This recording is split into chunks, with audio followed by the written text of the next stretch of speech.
and welcome to Intuitive Journey with Desiree. I am Desiree Holmes-Shirini, your host. And today I'm really happy to have a guest, and it is Marnie McBain. Marnie is a certified intuitive counselor. She's the author of The 13th Cardinal and the founder of Intuitive Butterfly Incorporated. Her roots are professional counseling. I can read, yes. Professional counseling training. She has 25 years of intuitive practice and a lifetime of lived experience. She creates tools and sessions for people who are ready to stop recycling excuses and start doing the actual work. She focuses on patterns, wounds, and the cycles that keep people stuck. She's direct, accountable, and she doesn't use any spiritual bypassing, no dependency, no fear-based narratives, and she knows that you already have the answer. So sometimes you just need someone who won't let you hide from yourself or from your therapist, counselor. So you can look for the 13th Cardinal. It's on Amazon. She's also on Substack as the Fractured Truth. And she likes to say she's the friend you need, not the one you want. So I love all that. That just sounds like I think we need more of in the counseling, therapeutic, life coaching world. So welcome. Glad to have you here. Thank you so much for having me. Thank you for hosting. I'm looking forward to our chat. Me too. Absolutely. One of the things that you had introduced me as is the friend that you need, not the one that you want. And there is a backstory to that if you'd like to hear it. Of course. Let's get started with that. Yeah. Okay. So I had been dating a man and we split and went our separate ways. And about 18 months after we had gone our separate ways, he phoned me up. It was the middle of the night. He was intoxicated. He was looking for someone to placate him because his life was falling apart around him. And I didn't do that. And I basically told him it was time for him to take responsibility for his own life, to quit drinking, grow up, and take responsibility for his own life. And I hung up the phone. He got sober that night. And it was about 18 months later, we bumped into each other. We lived in the same city, and we bumped into each other on a completely unrelated note. And he said that night he was looking for someone to placate him, somebody to validate him, somebody who would go buy some more alcohol and drink with him and make him feel better and tell him that the way that he was living his life was okay. And he said that he hated me for a long time for not being that friend. But now, 18 months into sobriety, he recognized that I was the friend he needed that night, not the one that he wanted. And that just stuck. That's part of the tagline is, yeah, sometimes you have to be that friend. Yeah. And if you, I did a podcast episode or YouTube episode oh gosh, I don't know, maybe it's been a couple years, but it was kind of on that. It's like about, are you being kind or are you being cruel when you don't have others step up in their own responsibility, if you help them to avoid the consequences of their behavior, right? And I think there's not enough of that. And that's why, when I was reading this introduction, I was just like, yeah, we need more of that. But people are afraid, especially in today's environment, of stepping on someone's toes or insulting them or hurting their feelings, that you can't just say, you're being ridiculous. Yeah. And I think one of the newly coined terms in the last sort of maybe 10 years or so is, snowflakes. Yeah. And yes, snowflakes are beautiful, very, very delicate, fragile things. But live your life very long as a snowflake. They melt on a dime. They're not very sturdy. Yeah. So yeah, there's an environment of a lot of as your intro refers to, there's a lot of maybe people out there working with people that simply validate and validate, Yes. validate, and I don't think it's doing them anything. Okay, I listen. Oh, I validate to say yes, I understand you and how you're feeling, and then I work with them to help them hold up the mirror and and take that power back instead of being a victim. How does that resonate yes. with your work? Yeah, absolutely. I think that a lot of the accountability work is pointing out when someone falls into that victim mode. Oh, uh, as my mom used to say, and I'm a product of the 70s. When I would fall into victim, my mom would cross her arms and look at me and say, "Oh, everybody hates Marnie sitting in the garden all alone eating worms. Yum, yum. Maybe she needs to, you know, sit up, wash her hands, and get on with life." And that's harsh. It's really harsh, especially coming to a child. And yet in adulthood, it can be empowering Yes. to know that you don't have to sit there alone. You have the the power Hmm. to take back that control of whatever it is that's going on in your life. Yeah, I think that's one of the main themes that I do like to focus on is personal power. And when Mhm. somebody is in the, blaming it on their boss or their spouse or the the president or or the not, you know what I mean? If they're blaming their reality or their experience of life on everything out there, then Mhm. they're never going to find peace because there's always going to be the next thing that they feel the victim of. They're always going to Yeah. find the next thing out there that is making them unhappy. And one of the coined things is to say, nobody can make you feel anything. You are choosing that response. And how can you choose differently so that you create this buffer from everything around you and find that inner peace? Yeah, I admit, I definitely get annoyed, wound up, and have little hate bubbles coming out of my head for certain people and events. But then I'm like, okay, and do I want to feel like that? No. Zoom out, zoom out. This is not my big picture. This is out there, and I'm in here, and I need to manage my inner world in a happier, calmer way. Um, so we agree. How did you how did you start on your path? Well, I wanted to back up just before I Sure. answer that, Yeah, go ahead. really quickly. One of the methods that I use, and it's harsh, admittedly, to help to pull someone out of that victim mode is asking the very direct question, what's the common denominator here? Like you've had 6 relationships and all of them have failed and you're pointing fingers at the other person. What's the common denominator here? And that hurts, but it also stops the mind from victim, victim, victim and blame, blame, blame. It forces that mirror moment. I like that. I like that. Yeah. And even by saying that, you're not saying that the person's to blame, but you're saying their response is the experience, their response to these events. Maybe somebody is heinous to you, right?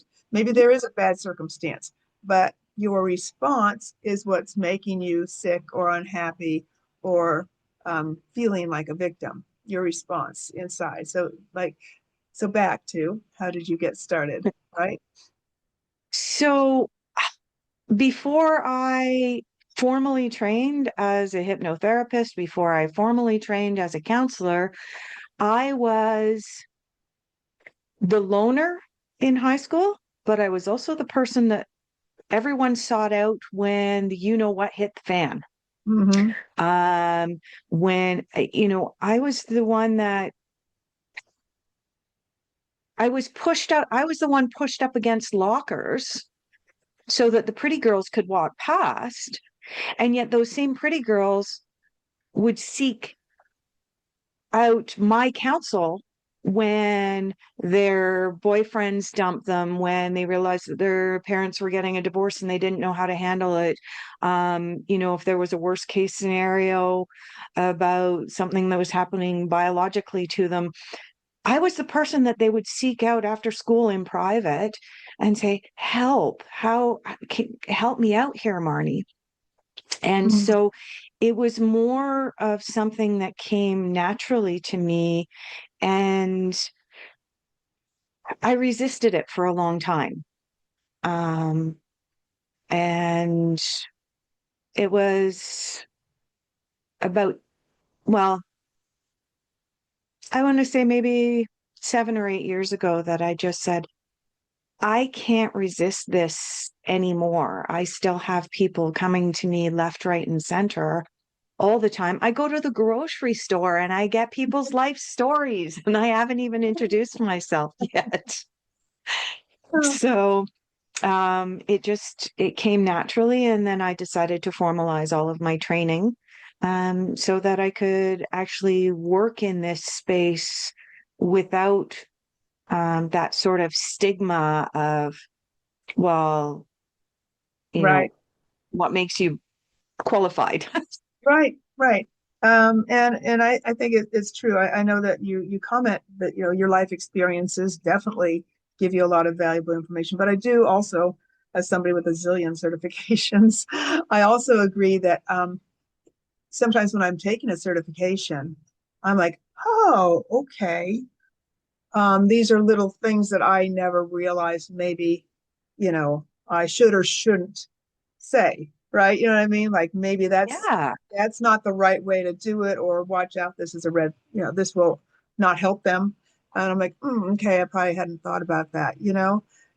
So I think the combination, because there's some people that just have certification but they don't have that kind of personal experience of dealing with life.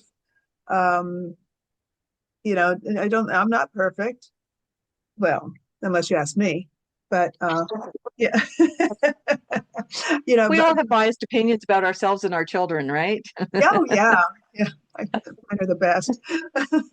But if Um, recognizing our own, like, here's what a lot of certifications and has done for me, along with life experience, is look back at, say, 20 years ago, 30 years ago, or something like that, and say, oh, I recognize that dynamic now, and I see maybe what I could have done better if I had a do over, or what I should have done sooner.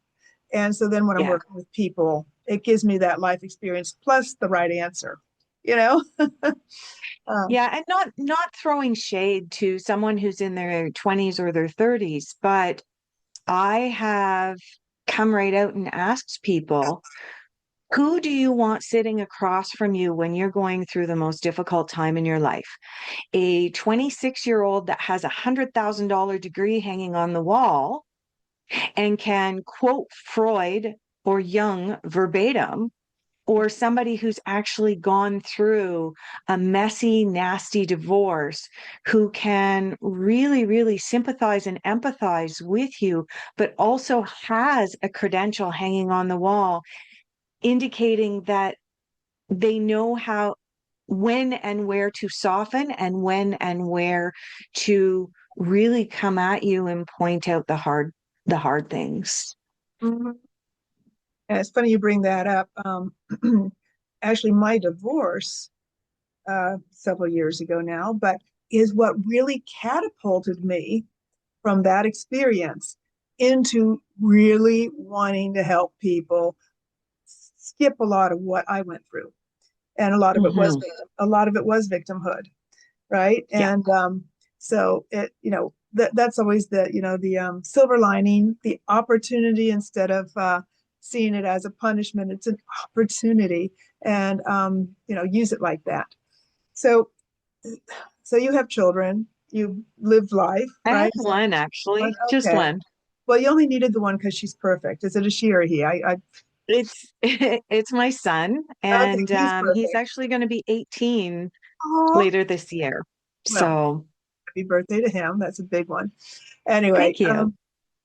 so how would you say, we're talking about this life experience sort of thing, mirroring like the certifications with the life experience, like I was just saying, how would you say you have arrived at maybe, or continue to arrive at an even more rounded picture of how you can help people with maybe some examples of your own life, and then, getting that certification? What are some of the ways that you've combined those things to work with people? Yeah, so I mean, just having lived life more on my terms rather than society's terms. Mm-hmm. I just want to grab something really, really Go quickly. ahead. I will take a sip of water. So you had mentioned at the beginning, and of course I have my posters hanging up behind Yeah, me here I love it. for the the 13th Cardinal, which is my That's a first great cover, novel by the way. Love the that cover. I wrote. But I wrote a book a few years prior to this, and that is Memoirs of a Single Traveling Mom. Okay. And on the cover of this book, that is actually me and my son. Um, and it's from a dream that I was having while I was pregnant with my son. I kept seeing myself and a young boy with blonde hair, and I didn't know what I was having when I was pregnant, standing in front of the pyramids. Now, that picture was snapped on November the 11th when my son was 11 years old. Okay. And we all know the angel number 11, 1111, 11, and this was 11. 111111. Wow. And I share that because the experiences that are in memoirs could not have happened if I had been following what society had set out, how society said I should be living. Mm-hmm. And so by living a non-traditional life, it's afforded me opportunities to not only travel and experience in my own life, but also to meet people who have enriched my ability to be able to counsel others through those people sharing their experiences with me as well. And I think that, it's not just about what we learn. There's that saying, I'll go backwards just a little bit. There's that saying that sometimes a teacher learns more from the students than what they are able to impart for their students. And it's similar for counselors and therapists, in that the counselors and therapists that understand that they can learn from their clients as much as they are able to help their clients, um, that's powerful. Absolutely. Not coming from that place of I know everything because I have a certificate on the wall. Right. Right. And I think that's so true. And it's funny within my group of colleagues, especially in a transpersonal hypnotherapist crowd, where we move into the spiritual side of things as well as the clinical. We've agreed that there seem to be these trends of getting clients, like a group of clients, like one after the other, that are all working on the same thing. And it often turns out that it's what we need to work on. And Exactly. I'm like, oh, I guess these people coming to me for such and such. I'm like looking at the mirror and I'm like, yeah. And I tell them sometimes, I said, I'm glad you're here because this is something I need to work on for myself. And let's work on that, And I said, I know how to help you. And helping you is also helping me. So thank you for coming here. It's because And it's just like you sometimes, can know how, but you don't do, right? And so, yeah, and the old school way of seeing therapists was the same way that a lot of us have seen doctors over the years, where we put them on a pedestal and they mhm, know everything and they have the perfect life. And the reality today is it's okay for us to say, you know what? Either I've gone through what you've gone through, and therefore that puts me in a position of being able to perhaps better guide you through this, or, oh, wow, you are acting as a mirror to me right now. I'm glad you're here, like you said, because I'm going through something similar. And this actually is empowering for both of us. yeah. And I'm that's part of what I love about, being a life coach or hypnotherapist is that I'm not in that space where, it's kind of verboten to really interact on a personal level. I don't go, too deep into that, but I share a lot more of who I am with my clients than I might if I were, say, a doctor. We don't know much, about our doctors' personal lives. My clients, they Yeah. know if I have kids and, or my, I'm divorced or single or whatever, right? Um, because I, I, I'm a person. I'm a Yes. person, and I do love connecting with people. And to me, it would be a little artificial to always be surface with them. Yes. So I think it also hopefully helps to build some trust, knowing that I'm not judging anybody. Um, anybody, you want help, I'm here to help you, right? But like you say, I'm not here to help you stay stuck. Stuck. I'm not Yeah. here to help you Yeah. just, not, And just go there's over it again. power in vulnerability. Mm-hmm. Yeah. We used to, in the 70s, 80s, and before then, vulnerability was considered a weakness. Now there is some empowerment in showing our vulnerable sides from time to time, not walking around with our Right. with it on our sleeve all the time, but there's a time and a place for it for sure. Yeah, you remind me a little bit of talk, when you say that, not you, but when you say that, it reminds me of scrolling through Facebook. And some people I know that work as, therapists or in that area, they're so still kind of,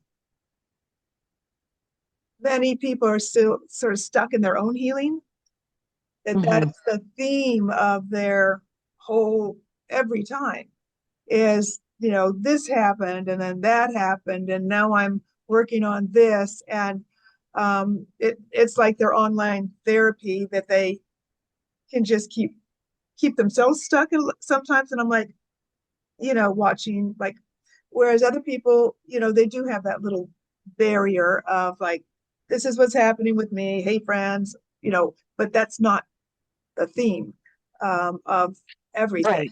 Yeah. And I'm like, there's got to, I think, you can help people, but what's that on the airplane? Put on your oxygen mask first. First. So I think there's a lot of value. And like I said, I'm not perfect. Like I say, sometimes things come up and I go, ooh, there's something I better be working on. But, you Yeah. the healthier you are, the healthier you can help others become. So I think, Heal or heal thyself. yeah, therapists need therapists sometimes, or everybody kind of. That's what's nice about a community is sometimes I go to my friends and I'm like, I could use a hypnosis session, and we might Yeah. trade, and it all works out. So Yeah, that's really I'm glad that you mentioned that, because it's really powerful understanding that sometimes doctors need doctors, sometimes therapists need yes, therapists. And there's no shame in that. It's, we're human. That's right. And sometimes it would be embarrassing going, oh gosh, I'm supposed to know it all. I'm supposed to be the one telling everybody else how good I am and how good they are. And then, so it is important to recognize everybody's It's human, and we should get help for ourselves as well as helping others. Otherwise, we're deficient in our toolbox, yeah. That brings up the interesting dynamic of when we expect perfection from ourselves, then we also expect perfection from partners. Mm-hmm. And that creates an untenable dynamic, and that brings up the whole when we don't when we put pressure on our partners to be our everything, Yeah. we don't put that much pressure on ourselves. Sometimes we admit that we're not perfect, and then we put that same pressure on a partner. Um, that's a dynamic that I see time and time again in my practice. And I've fallen into that, in some areas. And I think there is that way to zoom out and say, well, hang on, nobody's perfect. What's the balance scale? It's like, is there more good or less good? And actually, I have several clients that have come about relationships. They come to me started with a broken heart, wanting hypnosis to just get over it, right? Then I talk about personal power, etc. So then as there's, maybe meeting new people or on these dating sites that we just talked about, we'll get into that, that, they quickly are like, oh, this guy, no, this, and this, or this girl, oh, she was, and so there's this balance that you just, that they're not. So I actually made a list with somebody. I said, let's do the pros and cons of what you're looking for. Okay. So, like, on 1 to 10, how important is this? How important is that? And so now we kind of go through that list. Okay. Are you willing? Is this something that can change? Are you willing to, and so it helped her go, oh, okay. Okay. And maybe be a little more flexible and a little more patient. Yeah. And not be, and, anyway, so it's an interesting thing like that. And I had a thought in my head, but it went out. So, okay, back to, that was the thought in my head about before we came on, everybody, we were talking about the swipe mentality, how quick things are. Because I was talking about my episodes. I was telling Marnie, I said that it'll probably be about an hour. And I'm working on, maybe in the future, trying to do shorter episodes, because I know myself, I look at something, I go, that's an hour. If I don't know that I want to deal with an hour, maybe it was a half hour. But so we started talking about this swipe mentality and this dopamine. So why don't you fill in what our conversation was, Marnie? Yeah, so we were talking about how we try and limit sometimes what we're posting online to what we ourselves would actually click on, because we know that our time is precious, and so is the listener or the viewer's time. Mm-hmm. But part of the reason we're now restricting our time and trying to compress things is because we all have this dopamine addiction, this immediate gratification from the internet. Because now, okay, back in the 70s, 80s, even into the 90s, if you went on a road trip with your family and you passed by, I don't know, Mount Rushmore, for example, and somebody said, oh, I think that that's this president, and someone else says, oh, no, that's this president. You had to wait until you got home to open up the encyclopedia to determine which one of you was right. Nowadays, everybody just pulls out their phone and they all Google which president's faces are on Mount Rushmore. And that immediate gratification has become an addiction. Our brains are now addicted to it.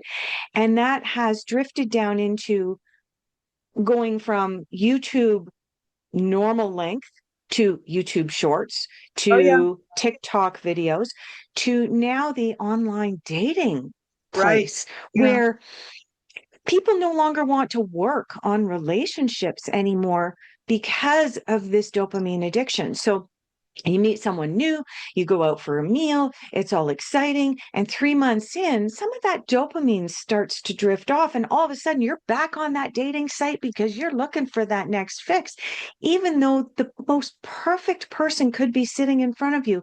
But because that dopamine is a drug, because right. it's no longer fully in your brain, Yeah, you're out there swiping again. yeah. And that's causing a real problem with being able to get to the deeper levels of friendships and intimate partner relationships. Right. People go on there and y- they're often out of a relationship that just broke up, and so they're on there, and it's just the repeat and repeat. And I was talking to somebody who's on one, who had been on one, 3 years ago, and went back on, and she's like, "Yeah, this guy I saw, he's still there, and he's still there." And she even said, "Oh yeah, when we matched again." And she says, so I took a break. And since I'm assuming you did too. And he says, yeah, I took a break and I'm back. That thing, like you say, they go away, maybe they get in a relationship and they're back. And it's, it's, it's an interesting dynamic in today's world. And even with cell phones, I was saying to somebody the other day, like you walk out of your home and you think, oh, I don't have my phone. I don't have my phone. Yeah. And I'm like, sometimes I just say, okay, you don't have your phone. Guess what? Hmm. You don't have your phone. Just go about your day. And when you get home, just like it used to be, when you got home, you checked your answer machine. Am I showing my age? Right? Yeah. You didn't have a cell phone. There was an answer machine, or you got letters instead of emails. And now Yeah. everybody also expects they send a text and they're like, why haven't you answered me? Or an email and, urgent. I was like, oh, Yeah. actually, moving on to the healthy point of view here, um, there's the dopamine fix, but also this sense of urgency and now. Mhm. It gets that, what's it called? Either The you nervous system, you're eat or get killed constantly, kind of thing. Yeah. You're yeah. constantly, your parasympathetic system is always on high alert for things that Hmm. aren't high alert. And so Yes. personally, what are some of the things you do to ameliorate that? So for me personally, I very seldom have the sound turned on my phone. Mm, So, unless I'm expecting a specific phone call, or unless, so for example, my son's a teenager, he goes out with his friends sometimes. yeah. And so if he's out doing an activity where there's some fear on my part, my son likes to dirt bike. So Oh, when yeah. he's out dirt biking, I turn the sound up on my phone Yeah. because if he gets hurt and needs to get medical attention or something, I need my phone turned on. Um, but as soon as he lets me know that he's off the dirt bike trail, I turn the sound off on my phone again because I get Yeah. to it when I get to it. Mm-hmm. Um, that's one of the ways I mitigate it. Um, I ride a motorcycle and I like to listen to music while I'm on my motorcycle, but I don't want phone calls coming through. Right. Eek. I'll be a little noisy. Um, well, it's not only noisy, but also when you're on the phone, you're a little bit distracted Right. from You're not the focusing. road, and that's dangerous on two wheels. And so I still have my old iPod Nano. And I load it up with music because it's not linked to the internet or anything else. And so when I listen to music on my motorcycle, The phone is in the saddlebag. I cannot access it in any way, shape, or form. It doesn't matter if you email me, text me, anything. I'm not available till I get to my next stop. So that's sort of two ways that I mitigate the interruptions throughout the day. Mm-hmm. What Or about you? feeling like, How do you handle it? and once again, we were talking about this when I say, oh, this is helping me reflect on what do I do? And to this point, um, because I only have the cell phone, that's like everything. It's my email. It's like, so it's almost constant. And I do get looped into like checking too often, seeing if somebody Mm-hmm. answered me or is there something important I should be paying attention to. So what I will do sometimes is time myself out Okay. because it's so easy just to keep like checking, staying on high alert for no good reason. So I Yeah. will, say, I'm not checking it for 3 hours. You know, whatever it is, I don't need to see it for 3 hours. If it's, I don't, somebody can knock on my door if it's important. Um, Especially, I may leave the ringer on for calls, but if it's not, um, I just hang up if it's, and it goes to voicemail. I let it go to Yeah. voicemail unless it's a personal call and then I'm like, okay, maybe this is my kids or a doctor's office or whatever that I actually want to get because that's hard to get. uh, but I stop checking. I'll say 3 hours, time out, check it every 3 hours. If there's an email, Mm-hmm. so that helps a lot. Get off that, little hamster wheel of got to check, got to check, got to check. I set Uh-huh. alarms. I set alarms often so that I don't have to keep picking it up and saying, oh, what am I doing? What am I doing? Right. On a Yeah. schedule during the day. I set an alarm and I'm like, why is that ringing? I look at my One phone. of the other things, Oh, I'm supposed to be doing this in half an hour. Right. So that I don't have to be, have it at the back of my mind all day. Set an alarm knowing that I will get a reminder and I don't have to think of it. Um, yeah. then there's breathing exercises, to go, it's all good. One of the other things that I do is I have two different YouTube accounts. Uh-huh. So my YouTube for business, where I post things, where I might get notifications, um, that is logged in on my computer on my laptop. I have a different account for scrolling the junk that I like to watch in my Me personal too. time. Same here. Um, and so there's that separation that when I'm not in front of the computer, I don't feel obligated to go and record a video and upload it because I'm not logged into that account. Um, LinkedIn, for example, my LinkedIn is not on my phone. So a Okay. lot of the apps and things that pertain to business are not logged in on my phone at all, which means that I have to, when it's time to work, I consciously come upstairs, sit in front of my laptop, and it's faster that way too, because I can type really quickly this way. And yet Oh, on does this that? thing, it's like, ah. Yeah. So that's one of the other ways where I sort of keep that separation Mhm. from my personal time and my work time. Absolutely. And it's funny because like I said, sometimes I can tell somebody else what to do, but yeah, I may not be doing it myself. And I had, some clients come, had a hard time resting at night. Like, you know how it is. And you go through your day, and once you lay down and there's nothing occupying you, all those things that you were worried about or forgot to do or whatever come into your head, and then you can't sleep. So, what I suggested to them was, like you do, is set aside a specific place and a specific time during the day for your worry hour. Sit Yeah. down, write it all down, spend that time addressing things, knowing that there's nothing that you have to do while you're sleeping. You've either done it already or it's assigned to the next day or later because you go through the list. So just let yourself go through that worry state. of like, oh, this, what about this? What about that? Write it down, address it, and then it's done. And so, like you say, you don't go just randomly all day long, in this hyper state. You go, you have a place and a time for work, and that's right. Yeah. Um, Yeah.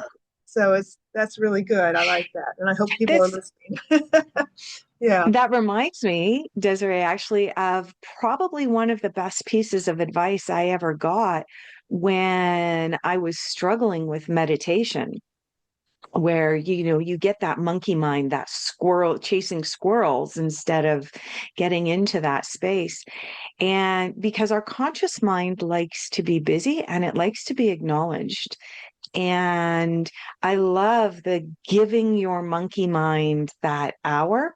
But when I was learning to meditate, what I was taught was when those thoughts start to come up, actually consciously acknowledge them. Say, I acknowledge that there's something I need to check in my calendar. I acknowledge you. I will check it when I'm finished this. And poof, Yeah. it just disappears and you can get back into that meditative state. And then the next thought comes forward and you consciously acknowledge it and say, I acknowledge that there's a phone call I need to make. I'll do that when I'm finished this. Thank you. And then moving on. And eventually the conscious mind says, oh, okay, well, there's nothing else on the to-do list. There's nothing else on the squirrel mind. Let's just chill out for a few minutes. Yeah. And that's almost exactly what I use with my inductions during hypnosis is I provide this imaginary chest with a nice solid lid, and any thoughts Yes. that come up can be stored there until after the session, and you don't have to worry about remembering it because you'll remember everything. It'll all be there for you to retrieve when we're done here, so there's nothing you have to be doing. And I will consciously use that with myself sometimes if I start to go off into this like, oh, I forgot, because it does kind of provide, I think some of the worry is, oh, I'm going to forget. But, Right. but if that Right. suggestion of like either writing it down, taking time, or putting it into that place and telling yourself, of course, it's there. Yeah. You have this image that you can open the lid and everything's retrieved. So I just think like that was part of the Silva method, wasn't it? it might be. The Yeah, chest. Yeah. yeah. I Yeah. don't Well, I thought it know was that kind of so when intuitive. I'm actively in writing mode, and specifically most recently for the 13th Cardinal, Yeah. I was getting downloads in the middle of the night Hmm. of Maggie needs to do this or Maggie's going to discover that. And I knew I would forget those. Those types of things didn't necessarily go into a chest. And so I put a recording app on my phone, no video. All it does is voice record. And so in the middle of the night, I was able to roll over and just hit two buttons. My phone would begin recording. And in that sleepy, Yes. half out of it mind, you'd be like, oh my gosh, this just came up and Maggie needs to do this tomorrow, blah, blah, blah. Click, put the phone down. You're still in that sleepy state of mind, but now you can sleep because you actually got it somewhere. Yes. And the next morning, I would come up to my office when I had the appropriate time in my slots, and I would press play, type it out, and it would go in the book.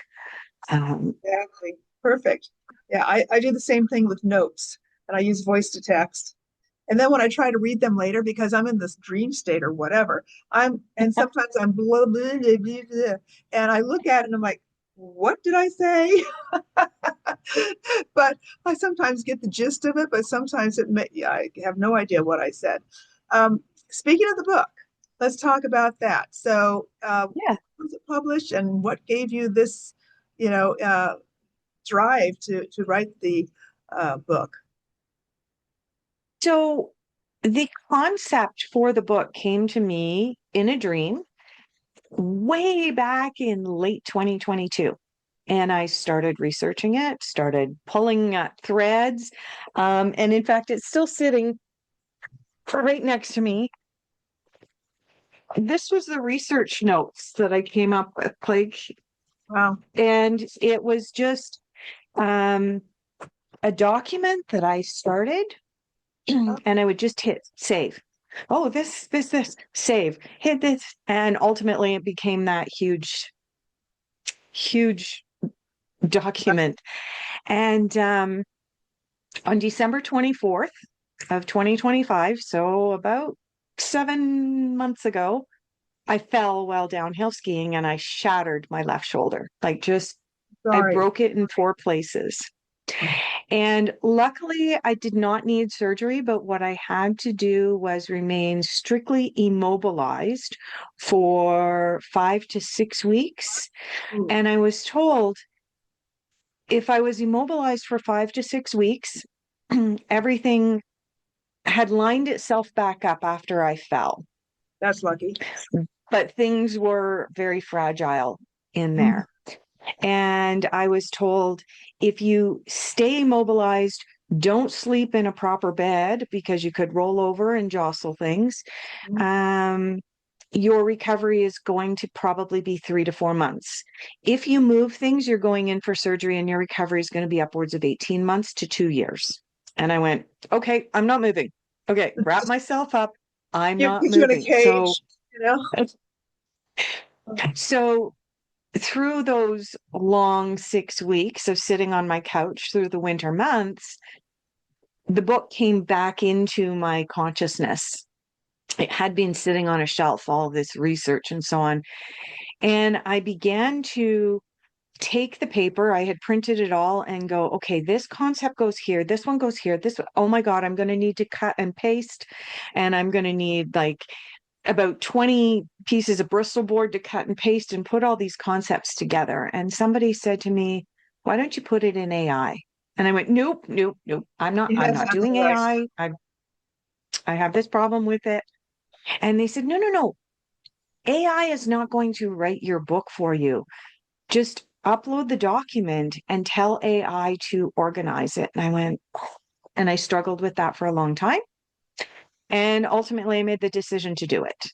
And I uploaded the document. And by the end of the first day, I had everything organized into concepts that were all over the place, organized into neat little analytical spaces. And from there, AI and I developed the outline for each individual chapter. And then I turned off AI.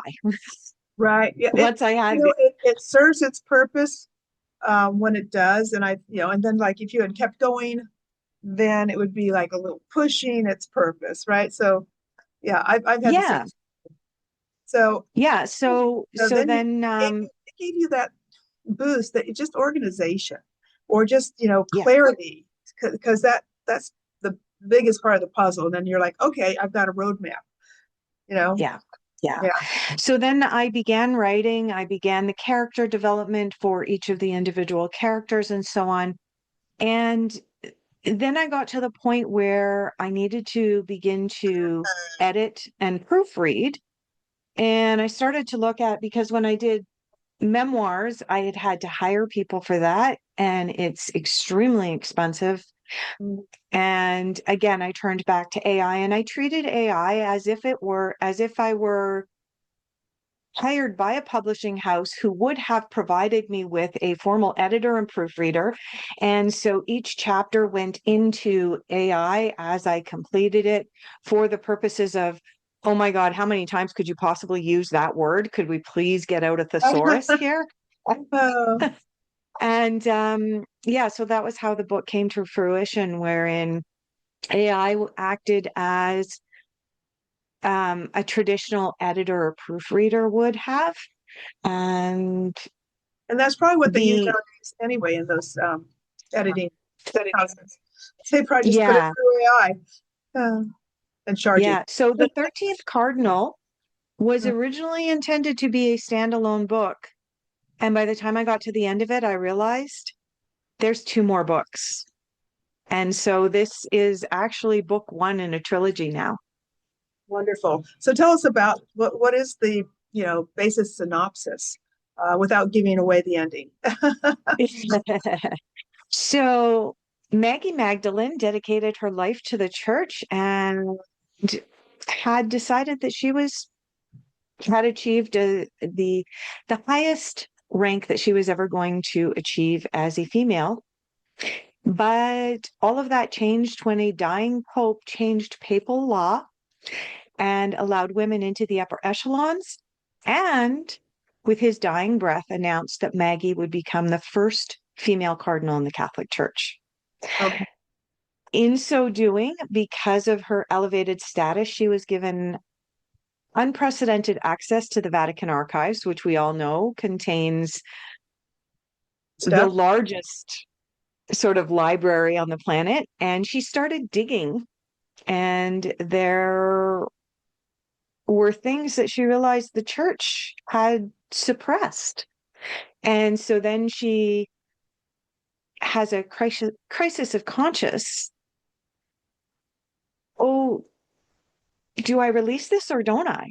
How do I get this out to the world? Should the world even know this information? And there's one last little tidbit about the book. You'll notice on the cover that not only is she wearing cardinal robes, but she also has a very specific necklace on. Like Isis. And that represents the fact that she is, and finds out later on, which doesn't help with the crisis of conscience, she's the descendant of a witch. Okay. And aren't we all? So that sounds fascinating. I'm looking forward to reading it myself, actually. So that will be fun. And for your first book, I don't even know where, but after we first communicated, I did read the background. As you were talking, I'm like, oh, that's right. How you decided to travel with your son, and I did think that's a wonderful story. And what a lucky son. Is he grateful for that now? Yes. He recognizes that he wouldn't be where he is. He's a welder's apprentice. He got his he's officially been a welder's apprentice for sorry? Italy? Was it in Italy? Like, maybe I read the book. I don't know. Now I'm wondering.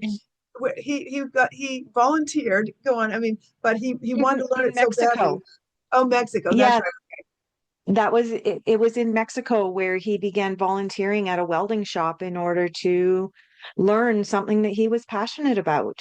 And he recognizes fully that had he been educated in the traditional sense, he would have just now, this past June, graduated from high school, versus he's been working for almost a year. He's a full welder's apprentice, and he also does custom knives. He's got a forge set up in my garage, and he forges custom knives for people as well. So it's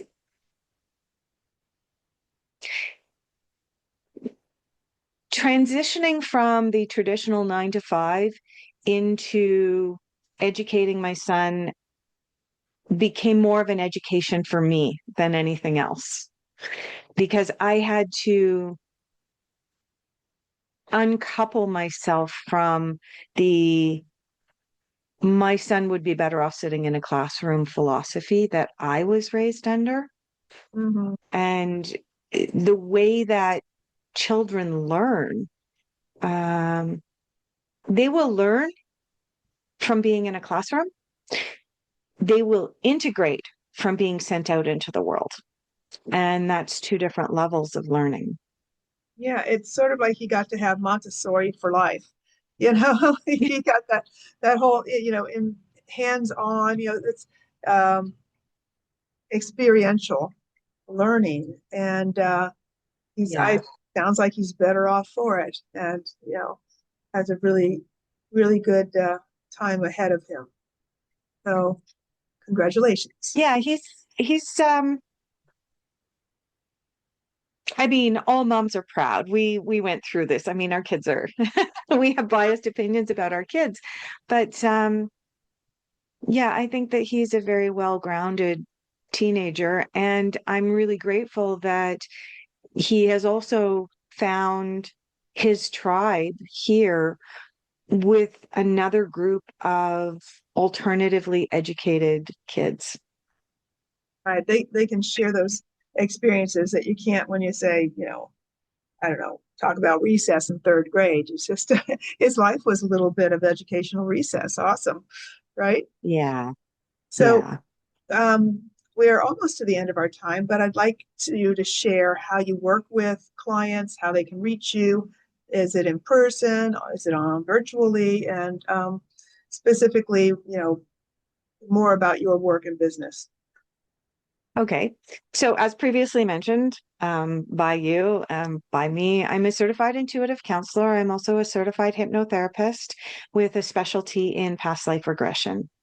And I work both online as well as in person here in Rocky Mountain House. I do expand out as far as Red Deer because it's only an hour away. And I can be reached through my Facebook or Marnie at intuitivebutterfly.com. And yeah, I also write on the fractured truth.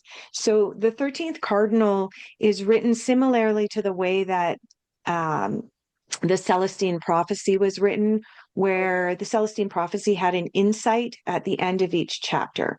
The 13th Cardinal has a fractured truth at the end of each chapter. So I now write the fractured truth on Substack, and I can be reached through there as well. All right. Thank you for sharing. And all those details will be in the details under this episode.